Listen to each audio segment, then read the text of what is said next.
Saúdo a todos com a graça e a paz do nosso Senhor Jesus Cristo. Amém.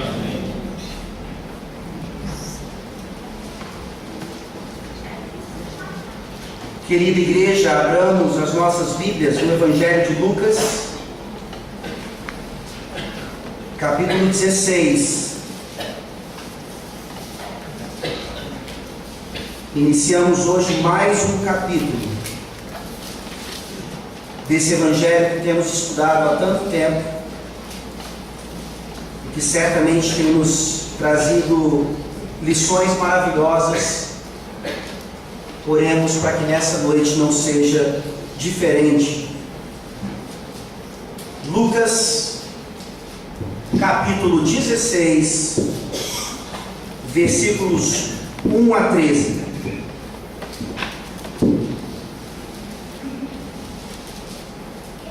Lucas 16, de 1 a 13, essa é a palavra da salvação. Disse Jesus também aos discípulos: havia um homem rico que tinha um administrador, e este lhe foi denunciado como quem estava a defraudar os seus bens. Então, mandando-o chamar, lhe disse: que é isto que ouço a teu respeito? Presta contas da tua administração, porque já não podes mais continuar nela. Disse o administrador consigo mesmo: que farei, pois o meu senhor me tira a administração? Trabalhar na terra não posso, também de mendigar tenho vergonha. Eu sei o que farei, para que, quando for demitido da administração, me recebam em suas casas. Tendo chamado cada um dos devedores do seu senhor, disse ao primeiro: quanto deves ao meu patrão? Respondeu ele: 100 cados de azeite. Então disse: toma a tua conta, assenta-te depressa e escreve 50. Depois perguntou ao outro: tu quanto deves? Respondeu ele: 100 coros de trigo. Disse-lhe: toma a tua conta e escreve 80. E elogiou o Senhor o administrador infiel, porque se houvera atiladamente, porque os filhos do mundo são mais hábeis na sua própria geração do que os filhos da luz. E eu vos recomendo, das riquezas de origem iníqua, fazei amigos, para que quando aquelas vos faltarem, esses amigos vos recebam nos tabernáculos eternos. Quem é fiel no pouco, também é fiel no muito. E quem é injusto no pouco, também é injusto no muito. Se, pois, não vos tornastes fiéis na aplicação das riquezas de origem injusta, quem vos confiará a verdadeira riqueza? Se não vos tornastes fiéis na aplicação do alheio, quem vos dará o que é vosso?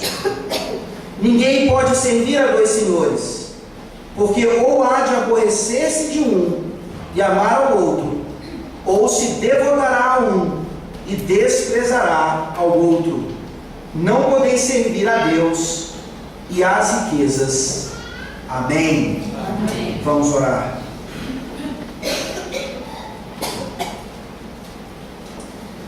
Senhor nosso Deus, estamos diante de um texto de difícil interpretação. Estamos diante de um texto que, em uma primeira leitura, parece nos ensinar uma lição não muito coerente com o restante da tua palavra. Sabemos que isso não pode ser verdade. Sabemos que Lucas capítulo 16, versículos 1 a 13, não podem ensinar absolutamente nada do que a tua palavra já não tenha ensinado anteriormente. Ou pelo menos não pode ensinar aquilo que contradiz o restante da tua palavra.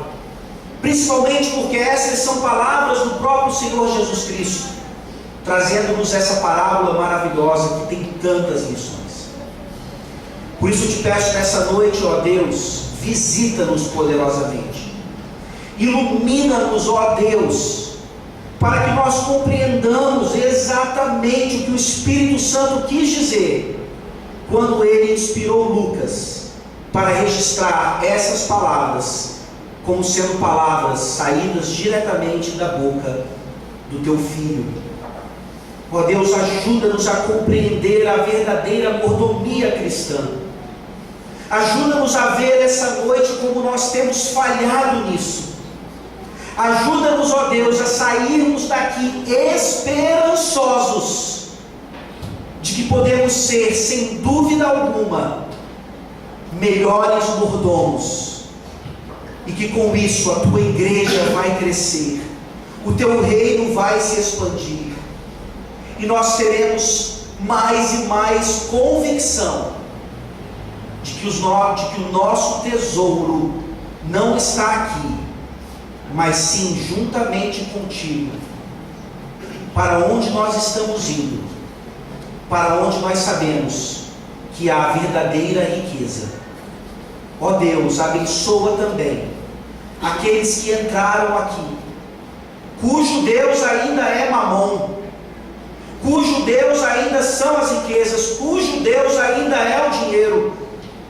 Ó Deus, que nessa noite essa idolatria caia por terra, e toda essa riqueza que o Senhor dá graciosamente a cada um aqui seja revertida para a obra do teu reino, da tua igreja, para realizar a tua vontade em todas as coisas.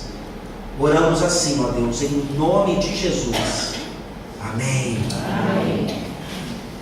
Vocês conhecem a lei de Gerson? Talvez para aqueles que não a conheçam com esse nome, é a famosa lei que caracteriza tantos brasileiros, para nossa infelicidade. É a lei de levar vantagem em tudo. A lei recebeu o nome de Gerson por causa daquele jogador da seleção de 70, seleção brasileira, que ganhou o campeonato mundial, um excelente meio-campista, e que fez um comercial de um cigarro há muitos anos atrás, e nesse comercial ele falava então do que significa levar vantagem sobre as coisas. E aí depois ele tentou explicar que ele foi mal interpretado, o diretor também do comercial disse que houve um excesso no que ele disse a respeito disso, mas a realidade é que, querendo ou não, Gerson deu o nome à lei que tanto invade as nossas vidas ainda, o tal de levar vantagem sobre as outras pessoas. Basta você olhar para a sua vida, basta você olhar para as vezes que você ainda faz aquela pequena contramão para não ter que fazer o retorno lá na frente. Basta você ver as vezes que você ainda compra ou adquire algum bem pirata, porque você vai ter que pagar um pouquinho mais pelo original, ou talvez você queira só ajudar aquela pessoa que está vendendo ali no meio da rua. Lembre-se, crianças, daquele momento em que você precisou usar um subterfúgio, uma ajudinha na hora da prova, porque você não estudou como você deveria. E há tantos outros exemplos do quanto a lei da vantagem, a lei de Gerson, ainda está presente em nossas vidas.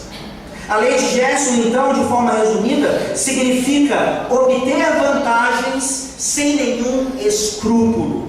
Nós fechamos os nossos olhos, sabemos que estamos errados, mas vamos lá e fazemos, pois afinal de contas, a vantagem é imperdível.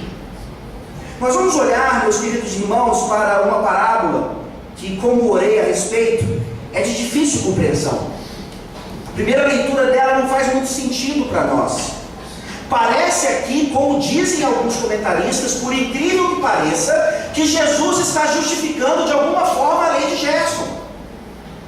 Jesus estaria aqui, de alguma maneira, mostrando que a atitude do administrador infiel foi uma atitude que deveria ser modelo para nós. Vejam, não é isso que a parábola de modo algum ensinar essa noite. Jesus não pode negar a si mesmo, Jesus não pode negar aquilo que ele já havia ensinado anteriormente, que o que esse administrador infiel fez foi a quebra do 8º mandamento: não furtarás. Jesus não está aqui legalizando ou legitimizando para nós a lei de Gerson, pelo contrário, ele está nos mostrando, ainda no contexto da parábola do filho pródigo, como nós devemos lidar com as pequenas coisas, com os pequenos detalhes da vida, principalmente na área de finanças. Vejam que essa ainda é a temática aqui de Lucas 16. O filho pródigo foi um que pediu a sua herança antecipadamente e gastou essa herança de forma abusiva, dissolutamente.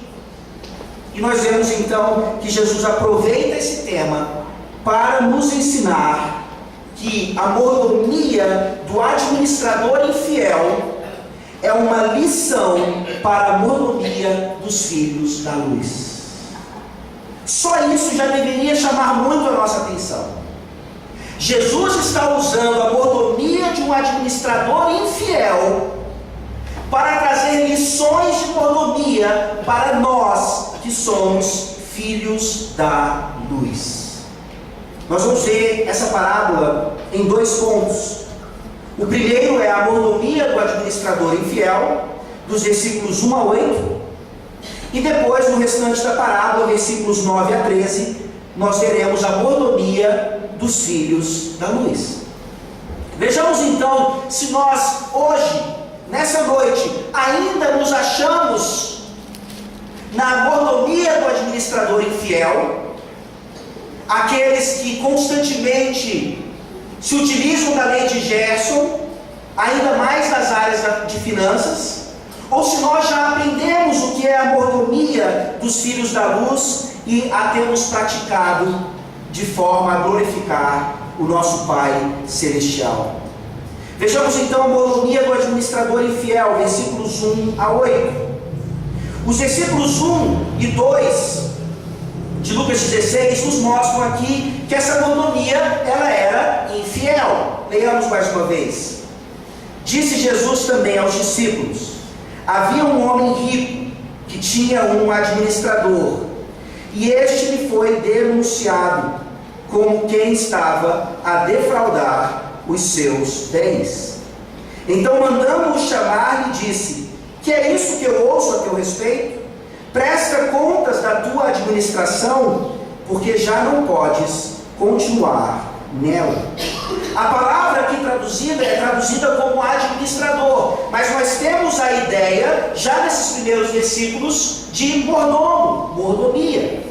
E nós gostamos de falar esse tipo de coisa. Nós que já estamos na igreja há algum tempo, geralmente falamos que nós somos mordomos das coisas que Deus nos dá. Mas vamos nos lembrar um pouquinho de alguns princípios da mordomia, pelo menos 2. Para a mordomia significa então que tudo aquilo que nós temos, que foi dado a nós para nós cuidarmos, não é nosso. A sua casa própria não é sua, se você é mordomo de Deus. O seu carro quitado não é seu, se você é mordomo de Deus. O seu dinheiro lá no banco, pouco ou muito, não é seu, se você é mordomo de Deus. Isso é um princípio a respeito da mordomia. E como é difícil agora nós falarmos o quanto é bom ser mordomos de Deus, porque é difícil nós nos desapegarmos de tal forma a ponto de dizer: realmente tudo o que eu tenho, absolutamente tudo, pertence a Deus e não a mim, sou um mero administrador.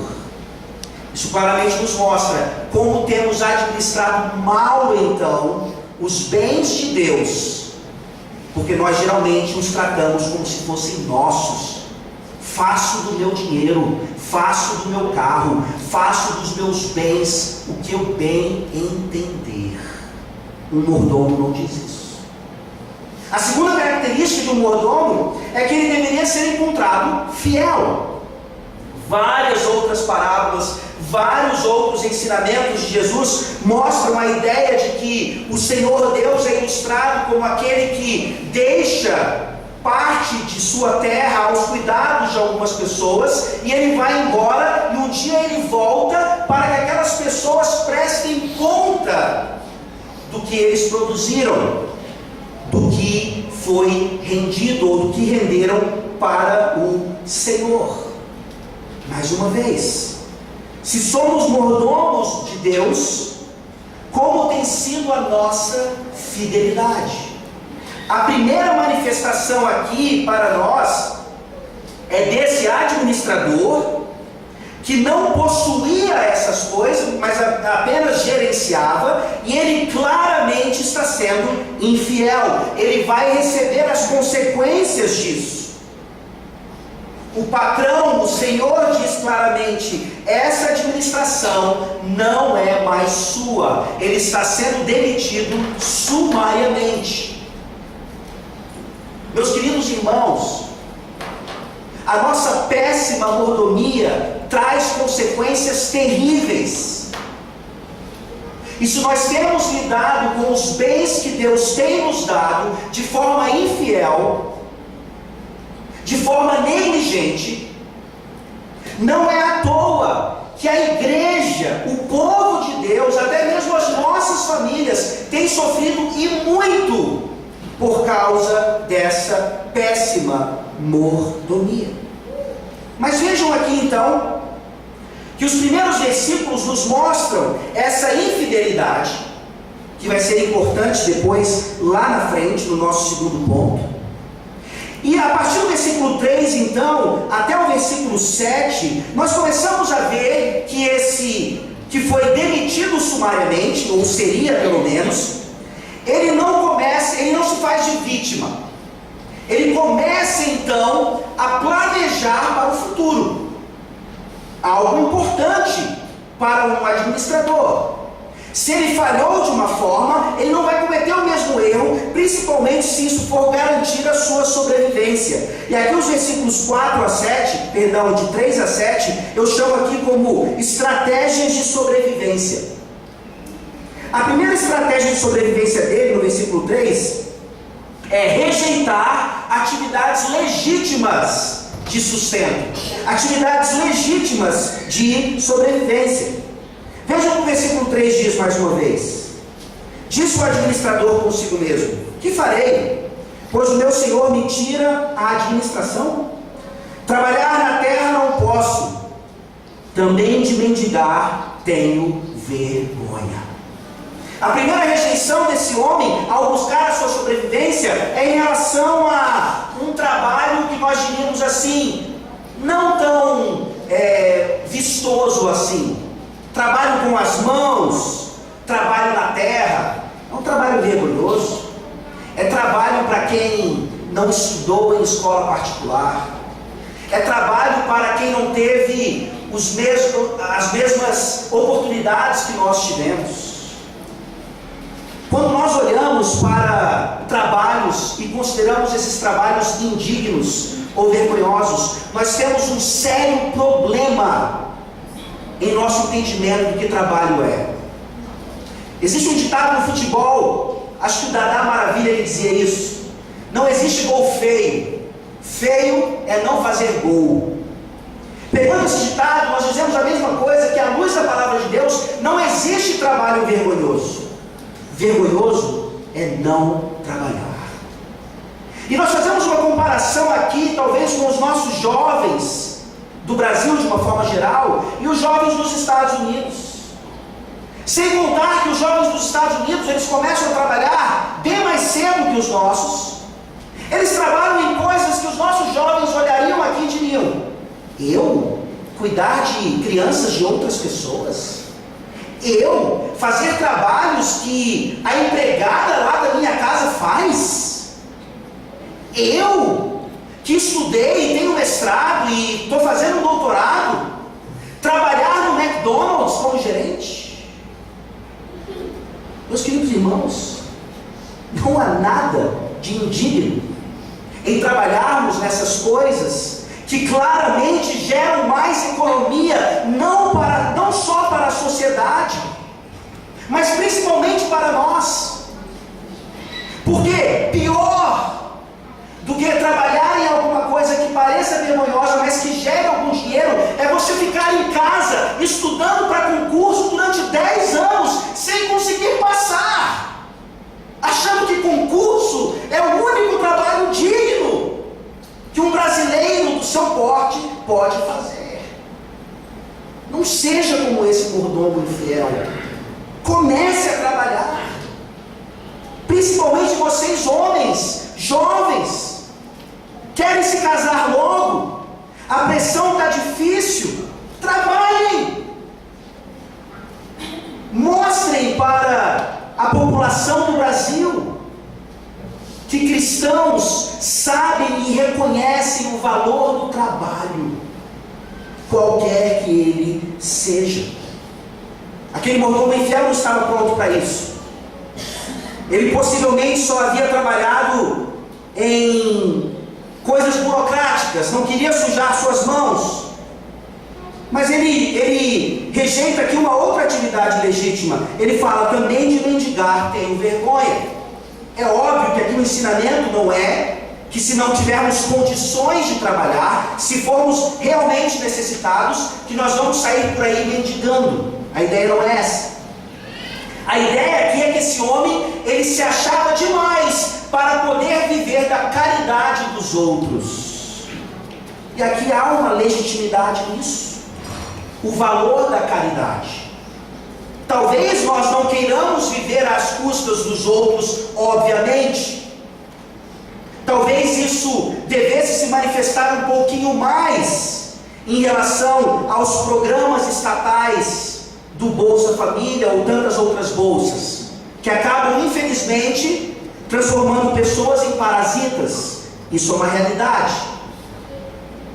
Mas, por outro lado, nós olhamos então para a igreja, que é responsável, então, primordialmente para exercer esse trabalho de caridade para com os necessitados de fato, e nós vemos também o quanto nós temos falhado. Esse administrador infiel nos mostra aqui duas coisas que são rejeitadas por ele, que por nós não devem ser jamais rejeitadas, pelo contrário, bem praticadas biblicamente. Mas na verdade, o que Jesus está querendo mostrar de fato na vida desse homem acontece aqui nos versículos 4 a 7, talvez os versículos mais complicados da parábola. Vejamos por quê. Versículos 4 a 7 mais uma vez. Eu sei o que farei, para que quando for demitido da administração, me recebam em suas casas. Tendo chamado cada um dos devedores do seu senhor, disse ao primeiro: quanto deves ao meu patrão? Respondeu ele: 100 cados de azeite. Então disse: toma a tua conta, assenta-te depressa e escreve 50. Depois perguntou ao outro: tu quanto deves? Respondeu ele: 100 coros de trigo. Disse-lhe: toma a tua conta e escreve 80. Na primeira leitura nós olhamos para isso aqui e queremos gritar: fraude! Fraude! Como é que o Senhor Jesus pode usar um exemplo de fraude para ser modelo da mordomia dos filhos da luz? Ora, vejamos a sabedoria do nosso Senhor e Mestre. O versículo 4 vai ser primordial quando entrarmos no nosso segundo ponto e analisarmos o versículo 9. Vejam aqui então como no versículo 4, aquele homem, por mais infiel que ele fosse, ele não se senta num cantinho e fica se lamentando por perder o trabalho. Ele vai à luta, ele começa a se preparar para o futuro, ele é um homem previdente. Ele fala: eu sei o que farei para que quando for demitido da administração, me recebam em suas casas.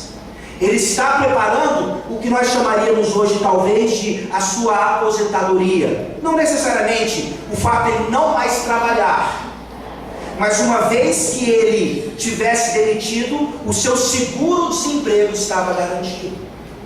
Recebê-lo em suas casas é uma expressão aqui para garantir que ele teria oportunidades de trabalho nesses outros lugares. Lembre-se do currículo desse homem. Ele está sendo demitido sumariamente. Ele não consegue trabalhar na terra, ele não quer viver de caridade, ele vai ter que buscar outros empregos. Como é que ele vai limpar a sua ficha? Ele começa a nos mostrar isso. Como ele vai fazer por meios ilícitos? E aí eu gostaria então que os irmãos abrissem suas Bíblias, por favor, em Deuteronômio 23, versículos 19 a 20. Deuteronômio 23, versículos 19 a 20. Prestem atenção, porque esse contexto aqui é fundamental para nós entendermos o que está acontecendo ali. Sem dúvida alguma, o que aquele homem fez foi ilícito, injusto, quebra do 8º mandamento. Mas na quebra do 8º mandamento, esse homem está mostrando uma coisa que Jesus usa para ser modelo para nós. Deuteronômio 23, 19 a 20. A teu irmão não emprestarás com juros, seja dinheiro, seja comida, ou qualquer coisa que é costume se emprestar com juros.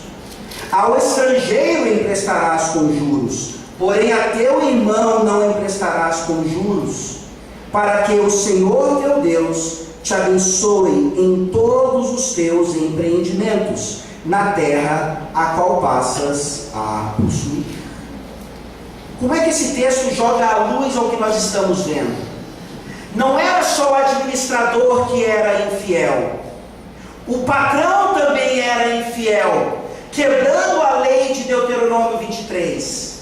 Quando nós olhamos para o primeiro devedor que devia 100 cabos de azeite e o outro que devia 100 coros de trigo, nós vemos aqui que essa dívida não era a dívida real, era uma dívida somada de muitos juros, juros até mesmo abusivos.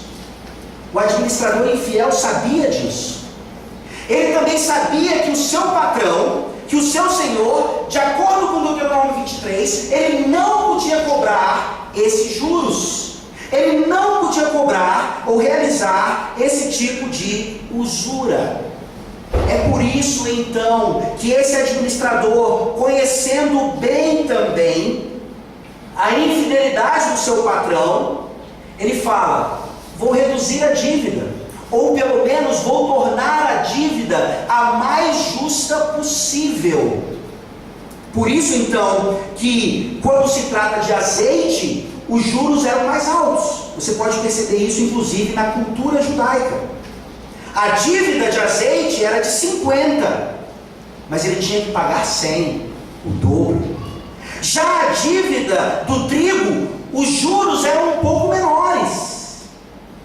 Ele devia 80 na realidade, mas sua dívida foi aumentada para 100. Ou seja, nós não estamos vendo aqui também a conversão do administrador infiel, e ele está agora sendo bonzinho e está cumprindo Deuteronômio 23. Não! Ele continua sendo injusto, ele continua sendo infiel, ele está pensando só no seu próprio umbigo, ele está pensando apenas em garantir o seu seguro-desemprego.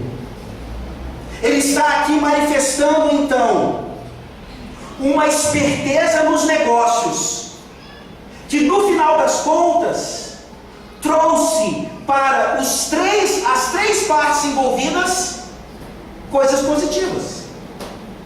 Ele garantiu o emprego lá na frente, os devedores pagaram dívidas mais justas, e o Senhor recebeu o dinheiro que estava faltando.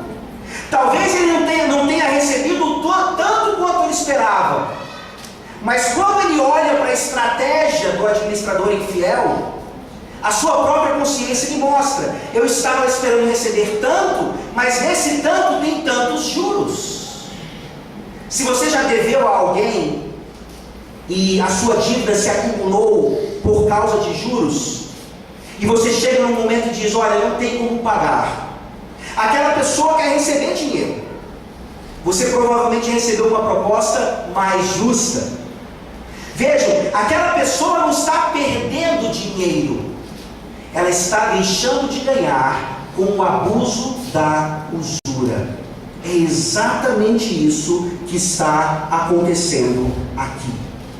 E nesse entendimento, então, nós olhamos para o versículo 8, e ao invés de haver uma crítica aguda do patrão, ora, ele já ia demitir o administrador. Ele podia muito bem colocá-lo na justiça. Mas o versículo 8 nos diz que o patrão, o Senhor, elogia o administrador infiel. Como assim? Versículo 8. E elogiou o Senhor o administrador infiel, porque se houvera atiladamente, porque os filhos do mundo são mais hábeis na sua própria geração do que os filhos da luz. Aqui Jesus faz a conexão. Aqui Jesus nos mostra porque a mordomia do administrador infiel nos traz lições para a mordomia dos filhos da luz, que somos nós, que já estamos em Cristo Jesus. Ora, aquele Senhor, ele elogia o administrador infiel, não obviamente pela perda dos juros.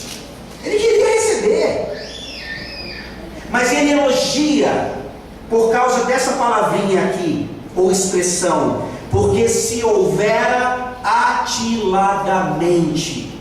E aqui o nosso português falta um pouquinho para nós entendermos exatamente o que isso significa. Aquele homem foi atilado. E aqui está então o elogio, está aqui então o ponto de contato. Jesus, ele não fala positivamente da falta de ética desse homem, que sem falar, em primeiro lugar, com o Senhor dele, ele muda, ele tira os juros por conta própria. Ele quebra o 8º mandamento. Ele não está sendo bonzinho. Jesus não está olhando para essa falta de ética e dizendo: sejam também sem ética, desde que a sua motivação esteja correta. Não. Jesus está olhando para esse homem, então, ter se havido atiladamente. O que é um atilado? Prestem atenção nessa definição. É uma pessoa com aguçada inteligência de análise e compreensão das causas e efeitos. Você é atilado? Você age atiladamente em relação a tudo que você faz? Mais uma vez traduzindo, você é uma pessoa com aguçada inteligência de análise e compreensão das causas e efeitos? É isso que Jesus está dizendo aqui. Aquele administrador infiel, por mais falta de ética que ele tenha manifestado, ele manifestou algo que nós, crentes, geralmente não manifestamos. É o que Jesus está dizendo. Por isso ele diz: os filhos do mundo são mais hábeis na sua própria geração do que os filhos da luz. Isso é uma repreensão. Isso é uma admoestação. Permitam-me dizer, isso é um tapa na nossa cara. Como é que ímpios, que não têm o Espírito Santo, que não podem rogar a Deus, como Tiago nos diz, pedindo por sabedoria, como é que ímpios são mais atilados do que nós? Uma série de fatores: preguiça, negligência, procrastinação e tantas outras coisas que ainda invadem a igreja do Senhor Jesus Cristo, mesmo essa sendo composta por crentes maduros, que ainda não entenderam talvez essa lição tão preciosa da mordomia. A mordomia de um ímpio, a mordomia de um administrador infiel, serve como lição para a mordomia dos filhos da luz. É isso que nós vamos ver agora, nos versículos 9 a 13. No versículo 9, vejam como esse versículo ele se assemelha ao versículo 4, como eu disse anteriormente para vocês. O versículo 9 diz assim: e eu vos recomendo, das riquezas de origem iníqua, fazei amigos, para que quando aquelas vos faltarem, esses amigos vos recebam nos tabernáculos eternos. Agora eu vou traduzir de uma outra forma, porque aqui a segunda parte do versículo 9 ela não está adequadamente traduzida. Diz assim: eu vos recomendo, das riquezas de origem iníqua, fazei amigos, para que quando você faltar, esses amigos vos recebam nos tabernáculos eternos. Mais uma vez, a gente coça a cabeça e diz: ok, Jesus, o que é que o Senhor está querendo dizer aqui? Vejam então que tudo aquilo que nós estudamos até agora é fundamental para nós entendermos. Jesus está pegando o que aconteceu no versículo 4, aquele homem estava se preparando para o futuro, aquele homem estava sendo previdente, aquele homem estava se precavendo, porque ele sabia que ficar sem emprego para ele seria desastroso. A comparação que Jesus faz aqui e essa é a recomendação: como é que nós, crentes, temos nos preparado para o que ele chama aqui de tabernáculos eternos? Os amigos que aquele homem infiel fez, o receberiam nessa terra, nessa vida ainda. Era uma garantia de algo que o satisfaria ainda aqui e agora. Jesus pega essa ilustração e diz: como vocês, que deveriam ser mais atilados do que os ímpios, estão se preparando para os tabernáculos eternos. Uau! Se você é um melhor mordomo do que eu, você tem previdência, você sabe exatamente, ou pelo menos mais ou menos, quando vai se aposentar e com quanto vai se aposentar. Você é bem mais previdente do que eu. Mas agora eu lhe pergunto: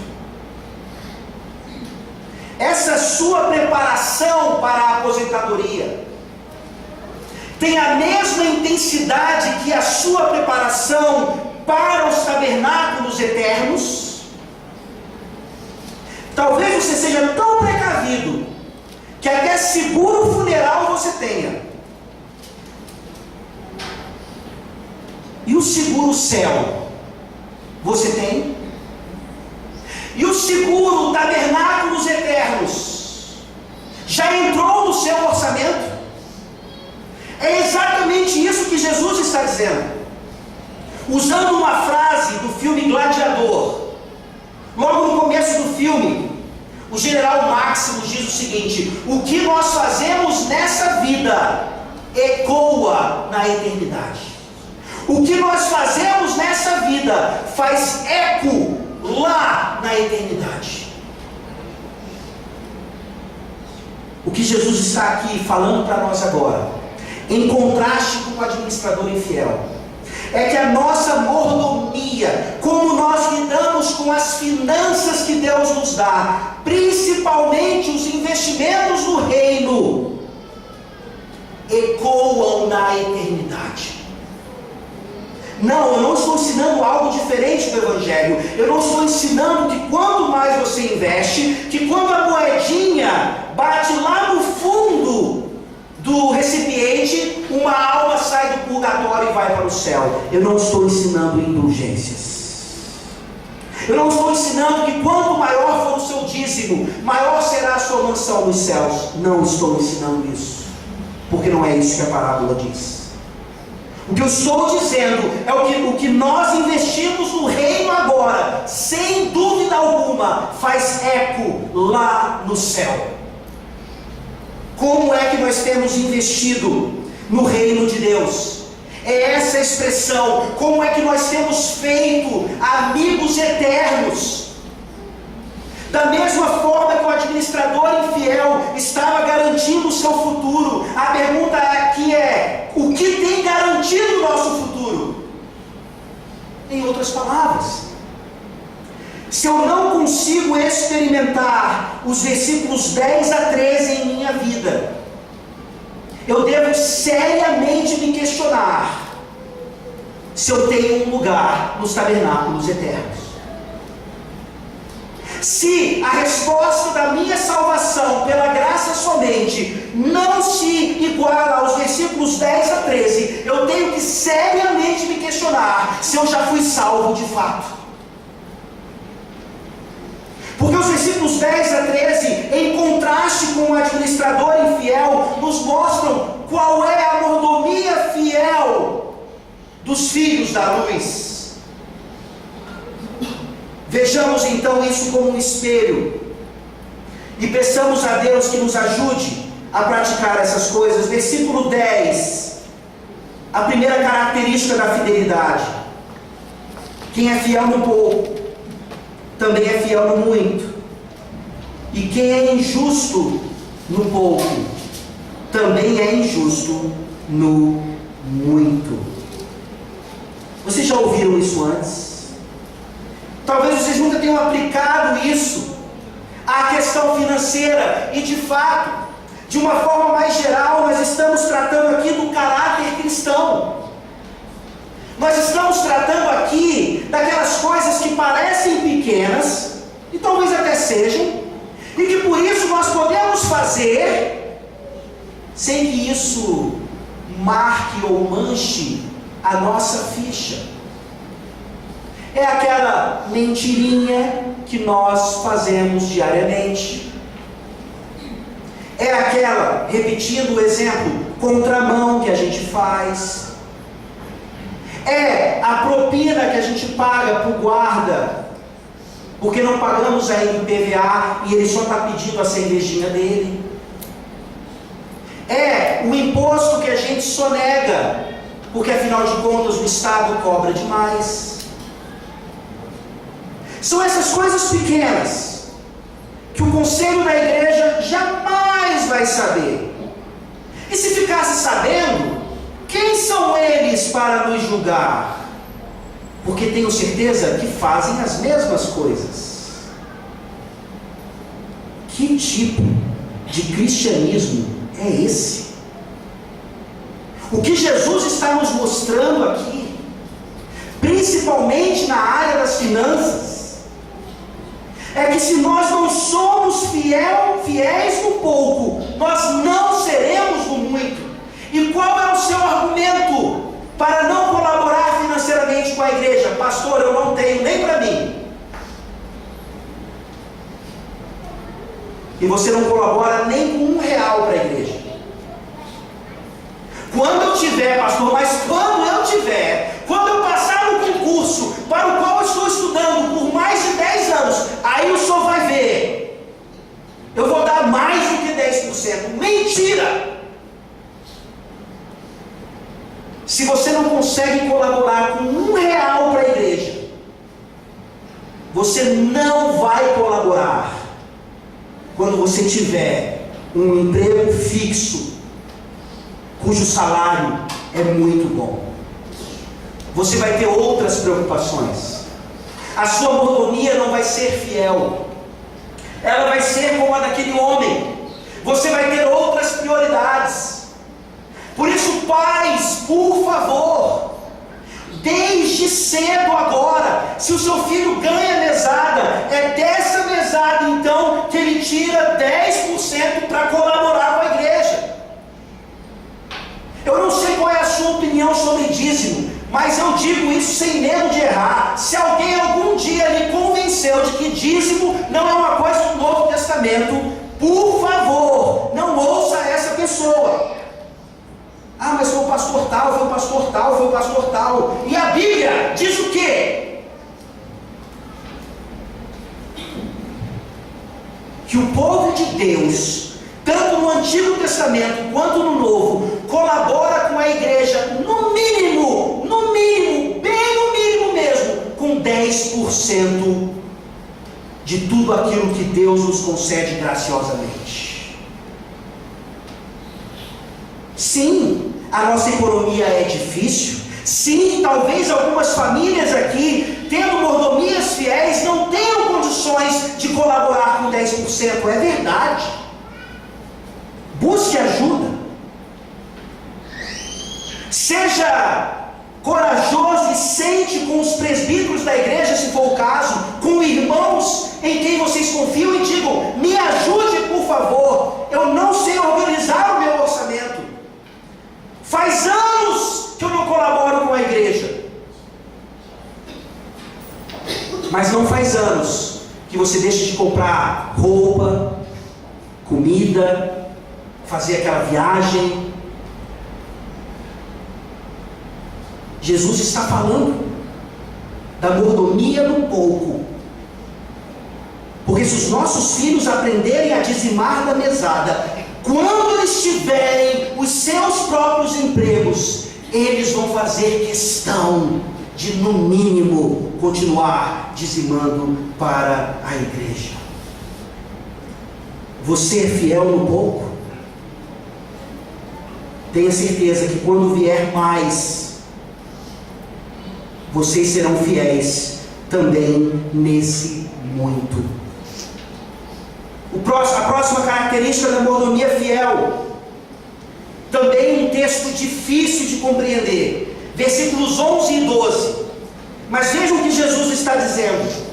E todas as vezes que nesse texto aqui a palavra riqueza aparece, literalmente no grego nós temos mamon.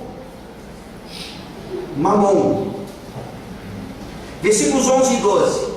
Se, pois, não vos tornastes fiéis na aplicação das riquezas de origem injusta, quem vos confiará a verdadeira riqueza?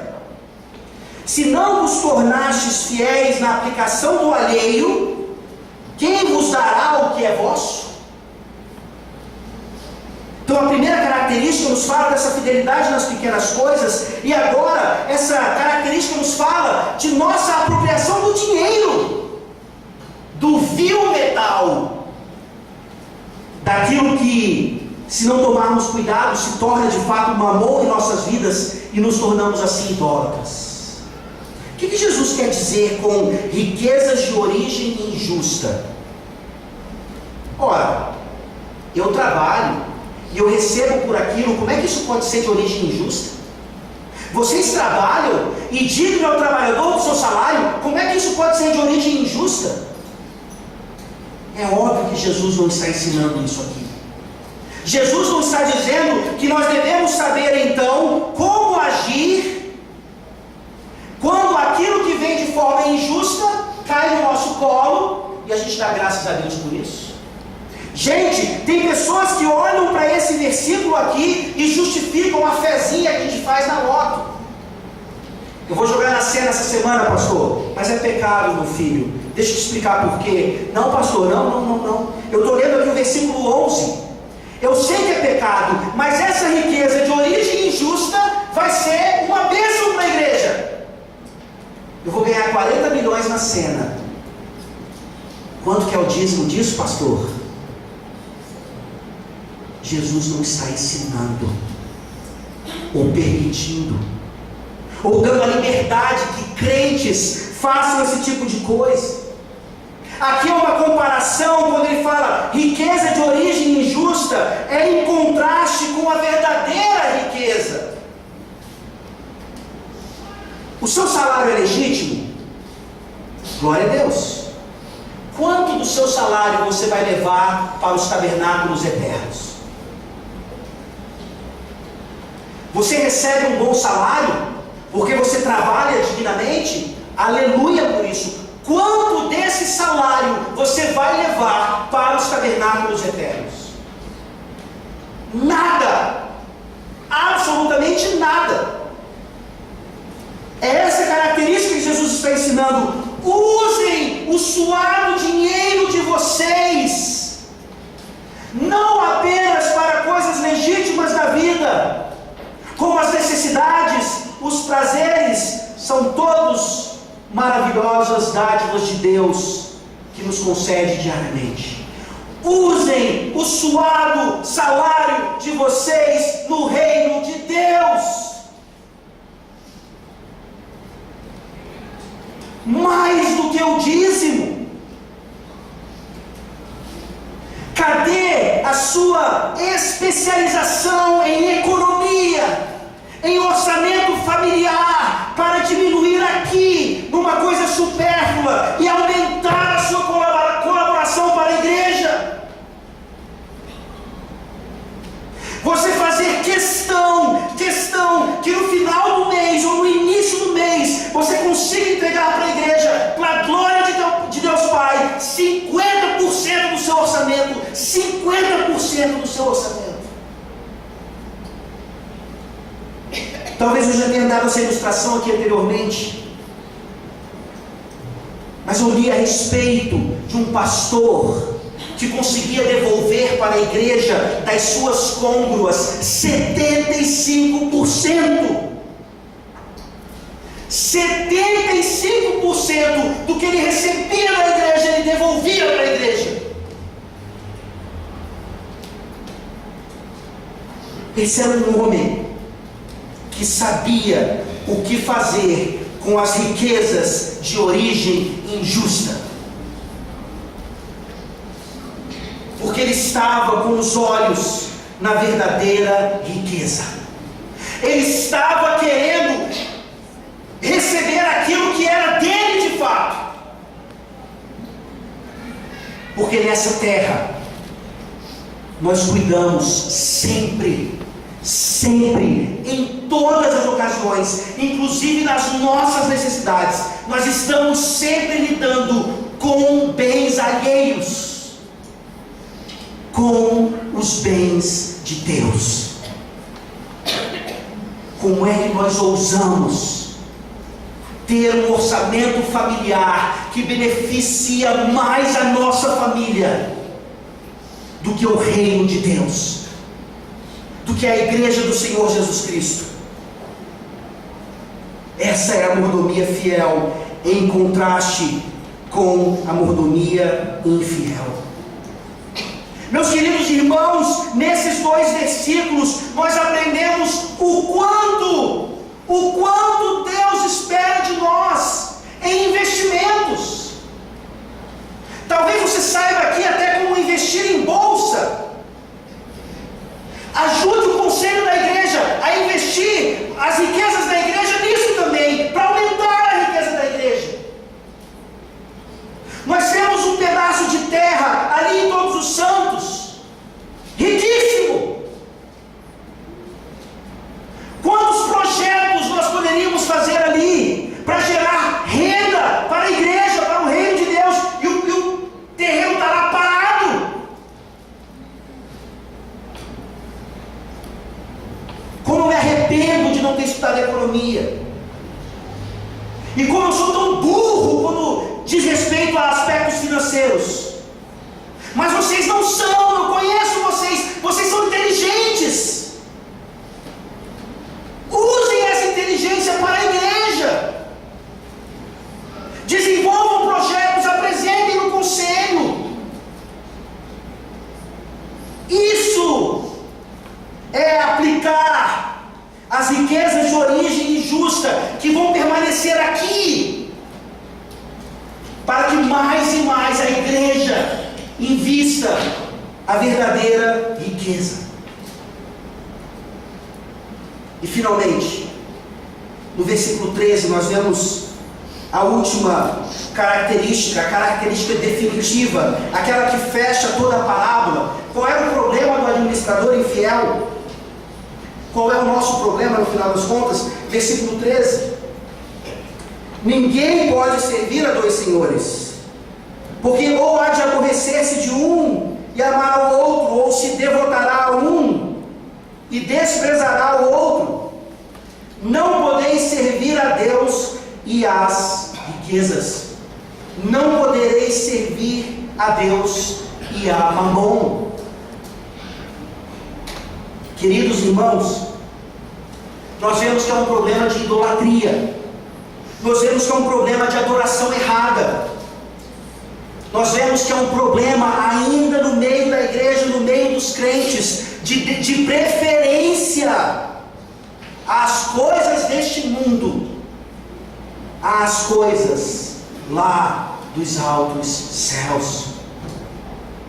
Jesus nos disse no Sermão do Monte: onde está o teu coração, ali estará o teu tesouro. Deixe-me frisar isso mais uma vez, sem medo de errar. Eu sei que as suas economias podem estar péssimas, mas se isso é razão para você não colaborar com a igreja, nem sequer com 50 centavos, já diminuir.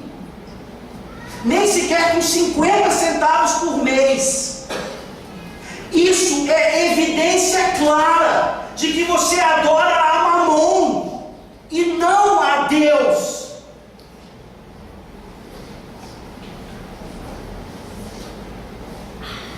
Seja fiel no pouco. Use a sua inteligência financeira para fazer o que você faz na sua casa, aumentando a sua renda, aqui na casa de Deus, aumentando a renda da casa de Deus. E por favor, uma aplicação tão prática. Se você nunca fez, comece a colaborar com a igreja. Se você fazia e não faz mais, volte a colaborar com a igreja. Porque ao fazer isso, você estará dizendo claramente que você quer servir a Deus. E saber que as suas riquezas eternas estão garantidas. E parar de dar dinheiro para Mamon, que nada pode fazer em nosso lugar. A mordomia de um administrador infiel, de um ímpio, é usada aqui por Jesus para nos mostrar o quão superiores nós somos em tudo aos ímpios. E o quão pouco nós temos feito pelo reino de Deus, principalmente em relação às finanças. Não ficou motivado ainda? Então, por favor, entenda que Jesus Cristo, na cruz do Calvário, Ele se ouve atiladamente. Eu gostaria de repetir aqui a definição de atilado: pessoa com aguçada inteligência de análise e compreensão das causas e efeitos. Jesus Cristo, na cruz do Calvário, foi o homem mais atilado que já pisou nessa terra. Ele sabia que na cruz do Calvário, com a sua aguçada inteligência de análise, a causa e efeito daquilo ali seria crentes no século 21, em 2014, ouvindo um sermão sobre finanças, passariam agora a investir todo o seu dinheiro, todos os seus bens, todos os seus talentos, toda a sua inteligência, toda a sua capacidade financeira no reino de Deus. Sejamos atilados como o Senhor Jesus o foi na cruz do Calvário, e assim saibamos que naquela cruz e somente nela as nossas riquezas eternas estão garantidas. Vamos orar.